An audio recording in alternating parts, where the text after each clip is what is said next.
dėl 21 Lietuvoje mokyklos vidurinės dar nėra apsispręsta iki galo.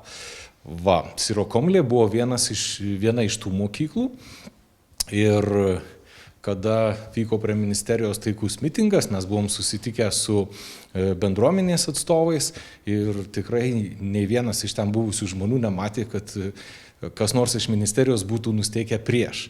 Mūsų paaiškinimai buvo labai paprasti. Lietuvoje bažnyčia nuo mokyklos yra atskirta, tačiau yra sutartis su Šventuoju Sostu, kuri leidžia ir savivaldybėms ar valstybei steigti mokyklas su katalikiškais elementais. Su viena paprasta sąlyga.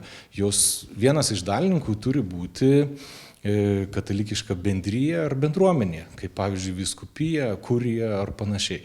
Tai atrodo, kad mokykla tą suprato. Jeigu su katalikiškais elementais, tai partneris yra būtinas, nes kitokios valstybės arba savivaldybės mokyklos yra pasaulietinis.